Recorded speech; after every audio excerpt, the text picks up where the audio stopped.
Hello and welcome to another edition of Marty's Matchbox Makeovers. Today I shall be making over the number 72B standard Jeep. These came out first in 1966. The common ones have a red interior. If you had one with a white interior, it could be worth upwards of $1,500. This car was found in a job lot I bought for $25 from a local market in Geelong. Every car in the box had its tyres taken off, so I'm going to have to try and get some tyres for this one.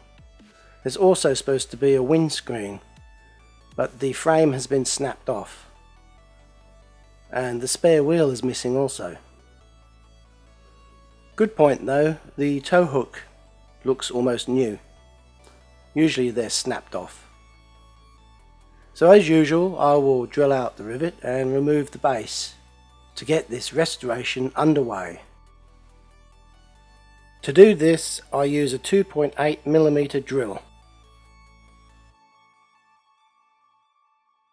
This came off really easy. Sometimes they can be quite stubborn. It's a very simple model with only three main components: the upper body, the interior and the base. Here's a close-up of the base. It's got a lot of heavy corrosion on it, like it's been sitting in a saltwater bath.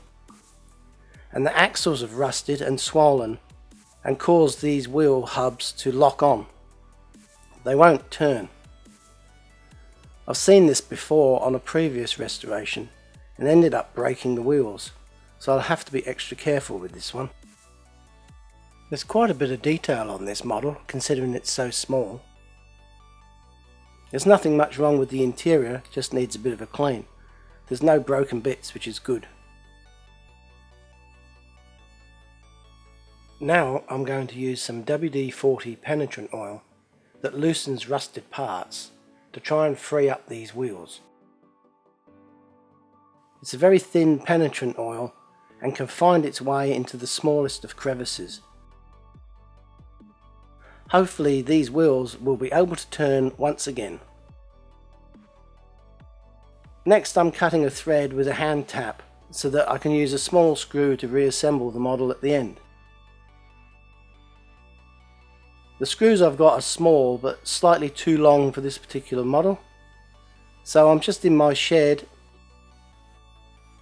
and grinding it down so it's a little bit shorter. That way it should fit in easily and sit flush with the base.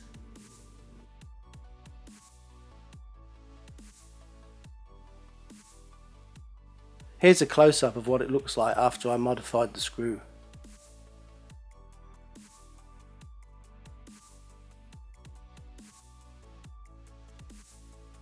And this is what it looks like when it's been refitted to the model. That looks great. Now a quick check of these wheels. They've been sitting in there for over half an hour, but they're still solid. If I could get them to move on the axle, maybe it will free them up.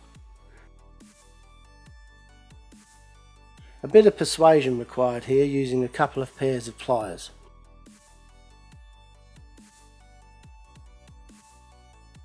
And then back into the bath of oil.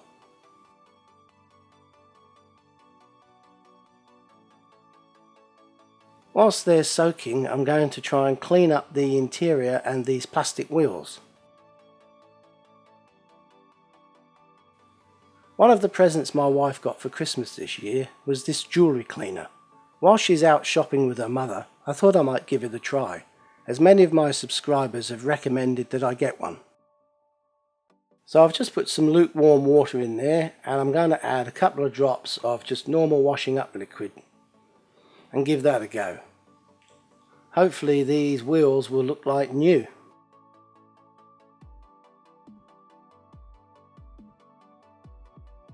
So I'm using the high setting and I'm going to leave it running for about an hour, and let's see what it can do. The thing wants to get away on me. I'm having to use a pin off my notice board to hold it in position.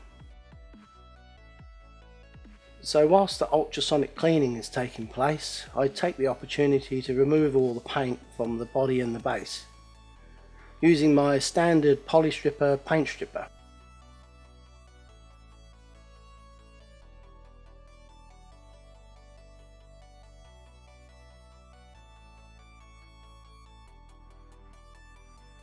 It's quite expensive, so I always try and salvage a little bit afterwards to make it go that little bit further. I've got this lovely pink toothbrush here, and I just use that to remove the loosened paint.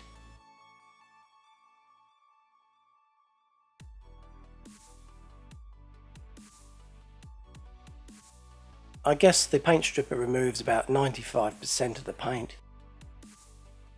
There's always a small amount that remains after the paint stripping, like it gets caught in the grooves and the corners of the casting. I often have to use toothpicks or dental tools to clean it out.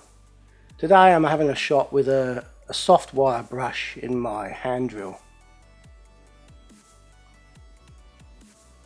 Now I'm cleaning out the signature 7-slot grille that's found on every Jeep ever made. Even modern Jeeps have that 7-slot grille on them.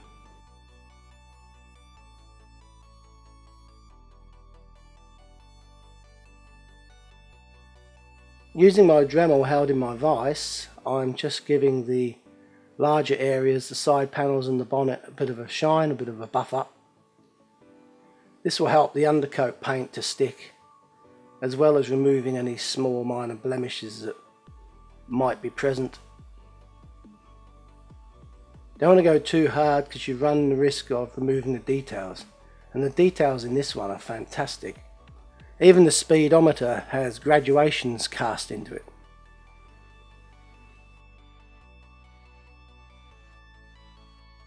So here's another look at the base plate. It's got quite a nice little detail here. It's got 2 checker plate steps on the sides to help the driver and passenger get in. Right, the plastic parts have been going now for over an hour. I take them out and they basically look the same as when I put them in. So I can't say I'm too impressed with the ultrasonic cleaner, and it will be going straight back into our ensuite. Now I'm back to an old tried and tested method of a toothbrush and soapy water, and that actually gets them clean. As you can see in this close-up, all wheels have minor cracks in them. And here's a shot of the interior that has been cleaned and then dipped in high shine floor polish. I've decided to use my 3D printer to print the tyres. I could order them online, but they generally take about 2 weeks to get to me, and today I thought I'd just speed things up a little bit and use the technology that I have at hand. The tyres produced from the 3D printer are very, very firm plastic and almost as hard as the hub itself, and it's very difficult to get them to fit. So I resort to putting them in boiling water to soften them up a little bit, and then they actually turn from hard plastic to more like rubber. So I can put them on when they're in the rubber state, and then they cool and become rock hard again.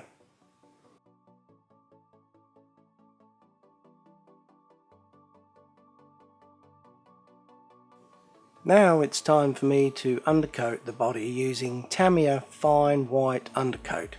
This is a fantastic product, and it does not obscure even the finest details.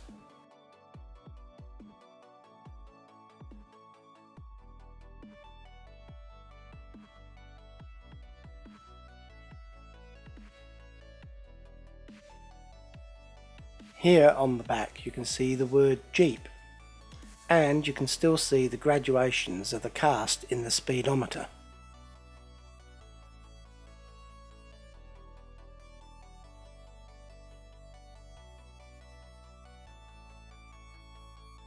Right, one more thing that's missing on this Jeep is the windscreen. So using SketchUp, which is a 3D design program, I make myself a new windscreen, and I print it out in white PLA at 210 degrees centigrade.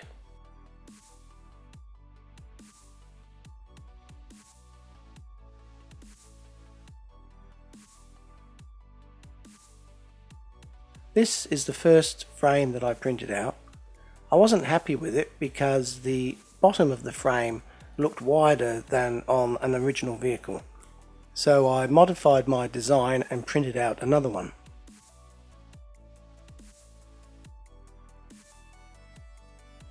Here it is glued into position with some 2-part epoxy. I used a very fine bead that I applied with a toothpick.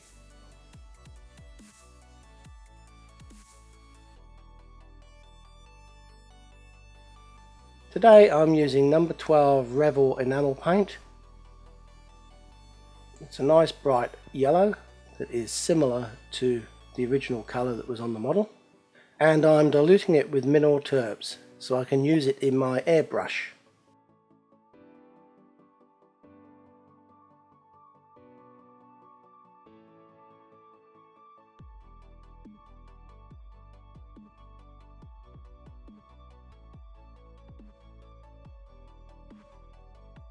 I'm getting rid of this spray booth soon. I've used it for about 12 months now. All it is a polystyrene box. Well, I'm going to make a purpose-built spray booth, and you will probably see it in my next video.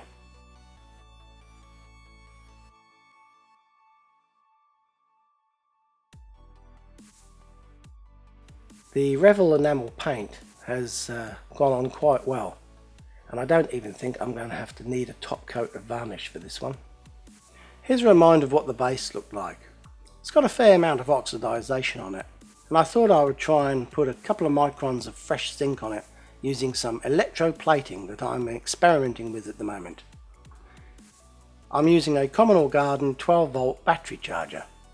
First up, I connect the base to the positive terminal and place it into the electroplating bath. I've got an old bolt from the shed as the cathode, and I'm using my Marty's electroplating secret solution to speed things up. It has catalysts and some secret ingredients in it to speed up the action of the electroplating. So I pour that in the bath there. Now I'm going to switch the battery charger on, and the electroplating process should commence. Wow, this is even better than I thought. It's quite an amazing reaction. Remember the stuff. So what's happening now is that the current flowing through the solution is transporting metal molecules from the cathode and depositing them onto the anode. When we pull this base out, it should look brand new. So let's pull out the components and see what they look like so far. So first of all, the rusty bolt. Oh wow, look at that. That is absolutely fantastic. That looks mint. This is really, really good. Let's see the base. Yes! Oh, what the? You gotta be kidding me. Oh. Well, eventually I managed to get a replacement base. So now I can finally put the wheels back on. And to do this, I'm going to be using my drill press in my shed. For those of you who haven't seen my videos before, all I use is 2 modified nails with a small depression drilled in the head of each one. And then using very light downward pressure on the drill and letting the tool do its work, it deforms the end of the axle and the wheels are retained on the model forevermore. I did this on a 45-degree day in my shed, and it was pretty bloody hot. Finally, it's time to put everything back together. I say everything, but there's really not that much to it. There's the body, the interior, and the chassis. And it's all held in place by one tiny little screw, which again I've colour matched to the body, because that's what I like doing. There, looks quite sweet. I'm happy with that. Now there's just one more thing to do, and that's put the spare tyre on the back. So this is what it looked like before I started. Pretty shabby looking, eh? And this is what it looks like now. Fresh coat of paint, new tyres all round, detailed interior. This little baby is ready to hit the track and head back to where it belongs.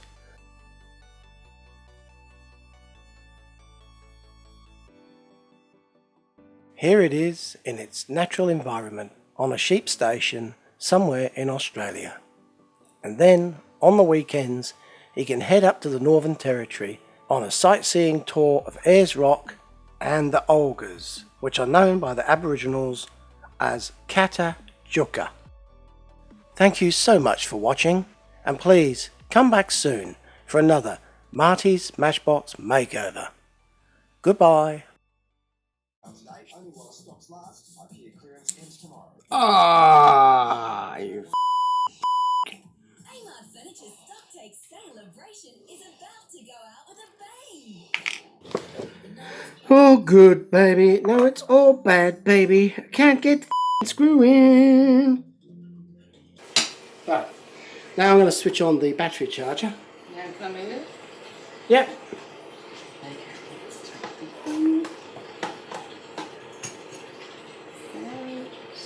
Oh, I didn't need.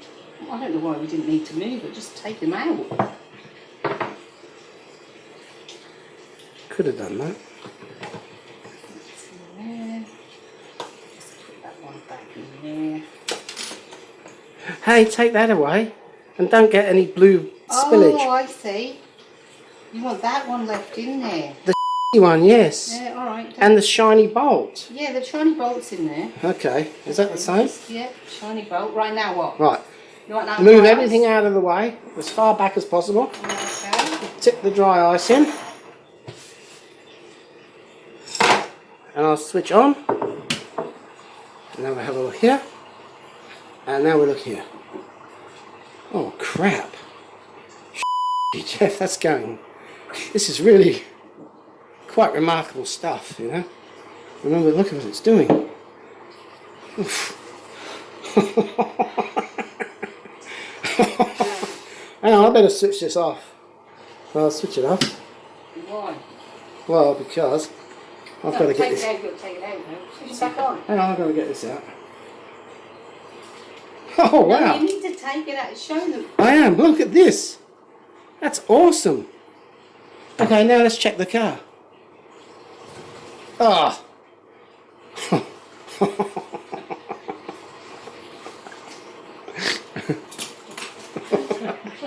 You're loving it, aren't you?